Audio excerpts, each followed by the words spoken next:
আসসালামু আলাইকুম প্রিয় ব্যাংকার বন্ধু। আমার বিশ্বাস আপনারা সবাই বেশ ভালো আছেন। আপনাদের দোয়া এবং আল্লাহর অশেষ রহমতে আমিও বেশ ভালো আছি। আমি লিমন সরকার, প্রভাষক 36তম বিসিএস, হিসাব বিজ্ঞান বিভাগ, নওগাঁ সরকারি কলেজ, নওগাঁ। 100তম ব্যাংকিং ডিপ্লোমার ফাইনাল সাজেশন জিএফআই এর মডিউল ডি, জি এবং এইচ নিয়ে আমরা আলোচনা করব। মূলত এই তিনটা চ্যাপ্টার আপনারা কিভাবে পড়লে প্রায় 3 সেট প্রশ্ন কমন পাবেন সেটা নিয়ে আমরা আলোচনা করব। খুব সহজেই কিন্তু এই তিনটে চ্যাপ্টার পড়ে 3 সেট প্রশ্ন কমন পাওয়া যাবে। আমাদের হ্যান্ড নোটে আমরা খুব সহজ করে এই চ্যাপ্টার গুলো লিখেছি এবং খুব বেশি প্রশ্ন আপনাদের দেইনি, কিন্তু অন্য বইগুলো যে এরকম 100, 200, 300, 400 পেজের, সেরকম না। আমাদের হ্যান্ড নোটগুলো আপনি 60 থেকে 72 পেজের মধ্যেই আপনি পাবেন আর কি। তো চলেন মডিউল ডির আমরা যদি দেখি, প্রথমে সিলেবাসটা নিয়ে। মডিউল ডি তে লেখা আছে capital, liquidity and asset, capital adequacy, liquidity profile, asset composition, risk weighted assets, liability and asset drives, managing problem assets. তো এই মডিউল ডির আমরা যদি বিগত বছরের প্রশ্নগুলো দেখি, আমরা এখানে দিয়েছি বিগত বছরের প্রশ্নগুলো, আপনারা দেখে নেবেন। তো আমরা এখানে যেটা সবচেয়ে বেশি গুরুত্বপূর্ণ মনে করতেছি যে আপনার এই যে 2 নম্বর প্রশ্নটি, এই যে মূলধনের উপাদান গুলো বর্ণনা করেন, বা টায়ার ওয়ান ক্যাপিটাল কি, হ্যাঁ, গোয়িং কনসার্ন বা গান কনসার্ন ক্যাপিটালের মধ্যে পার্থক্য কি, এই প্রশ্নটা খুবই খুবই গুরুত্বপূর্ণ। প্রায় প্রতি বছর এখান থেকে এই প্রশ্নটা আসি। দেখেন 96 এবং 99 মতে এই প্রশ্নটা কিন্তু এসেছিল। এবারও আসবে হয়তো বা ডিফারেন্ট ওয়েতে। তো তারপর আমরা এখানে এই যে লিকুইডিটি প্রোফাইল বা তারল্য প্রোফাইল কাকে বলে, এটা আমরা খুব ভালো করে পড়বো। এটা আমরা 3 স্টার দিয়েছি। তারপর আমরা 5 নম্বর ব্যাংকের তারল্য ঝুঁকি সূচক বর্ণনা করো, 96 এবং 97তম ব্যাংকিং প্রফেশনাল এক্সামিনেশন এসেছিল। এটা আমরা 4 স্টার দিয়েছি ব্যাংকার বন্ধু। এটা মূলত describe the liquidity risk indicators of bank. ব্যাংকের আপনি কিভাবে বুঝবেন যে ব্যাংকটা হলো তারল্য ঝুঁকিতে রয়েছে। তো এটা আমরা ভালো করে দেখব। এছাড়াও আমরা এখানে প্রবলেম অ্যাসেট বা সমস্যা সম্পদ কোনগুলো, যেটা আইবিবি টেক্সট বইয়ের 3 নম্বর প্রশ্নের উত্তর আমরা 3 স্টার দিয়েছি। আমরা আমাদের বইয়ের পাশে কিন্তু আইবিবির কত নাম্বার প্রশ্নের উত্তর সেটা কিন্তু আমরা উল্লেখ করে দিয়েছি। আপনারা জানেন যে আইবিবি টেক্সট বইয়ের চ্যাপ্টার শেষে বেশ কিছু প্রশ্ন আছে। সেই প্রশ্নগুলো পড়লে কিন্তু আমরা হবো 50%, এবং বিগত বছরের প্রশ্নগুলো যদি পড়ি আমরা তাহলে কিন্তু মোটামুটি প্রশ্ন কমন পাবো। তো আমরা আমাদের হ্যান্ড নোটগুলো আপনাদের বিগত বছরের, এই যে আমরা 99তম বিপি, 97তম বিপি, 96, 97তম বিপি, আমাদের কিন্তু হ্যান্ড নোটের পাশে আমরা এইভাবে উল্লেখ করে দিছি, এবং পাশে আমরা উল্লেখ করে দিছি আইবিবি টেক্সট বইয়ের কত নাম্বার প্রশ্ন। তো এইভাবে দেখে নেবেন। আর এখানে আপনার স্টাডি গ্রুপ 36 আমাদের হ্যান্ড নোটে কিছু ইম্পর্টেন্ট শর্ট নোটস ধরেছি। সেই শর্ট নোটস গুলো আপনারা দেখবেন, তাহলে কিন্তু খুব ইজিলি হয়ে যাবে। তো এবার আসেন আমরা মডিউল জি থেকে আমরা কিভাবে পড়লে খুব ইজিলি 20 মার্কস আরেকটা সেট কমন পাবো সেটা আমরা দেখি।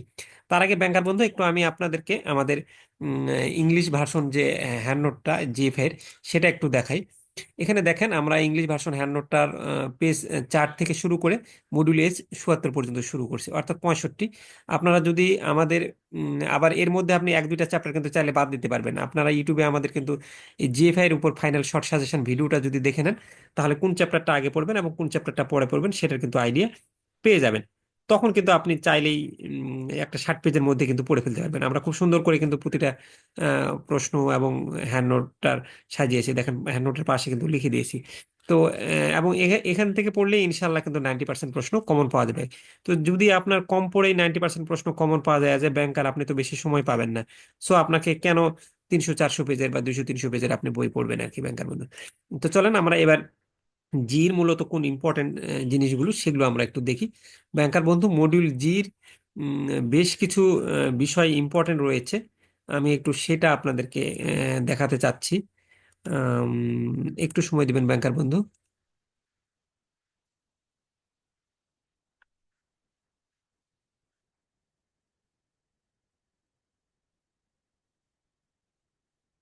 আচ্ছা, মডিউল জির ক্ষেত্রে আমরা এই সিলেবাসের বিভিন্ন রয়েছে, তবে 3টা টপিক্স থেকে প্রতি বছর প্রশ্ন আসে, সেই টপিক্সটা আমরা খুব ভালো করে পড়বো।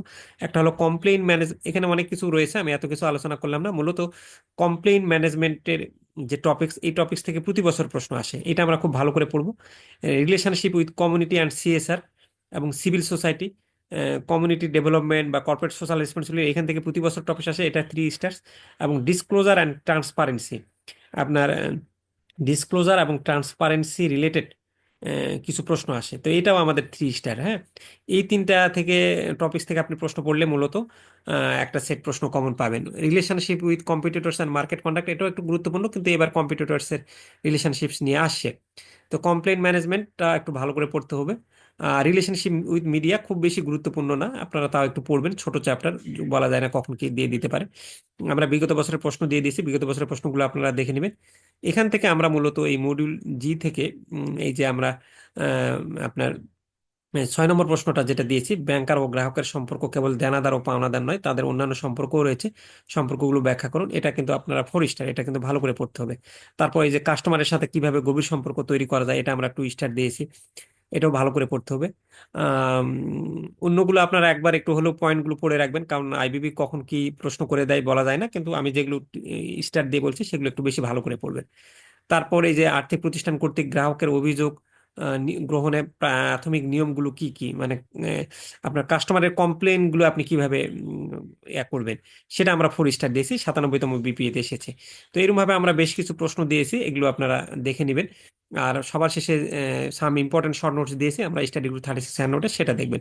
আর ব্যাংকার বন্ধু এটার আপনি যদি এগুলোর সাজেশন পিডিএফ পেতে চান, তাহলে আমাদের হোয়াটসঅ্যাপ গ্রুপ এবং আপনি আমাদের ফেসবুক গ্রুপে জয়েন করবেন, তাহলে কিন্তু আপনি অনেক কিছু জিনিস পাবেন। এই যে ফেসবুকে আমাদের banking diploma suggestion tips and tricks নামে একটা গ্রুপ রয়েছে।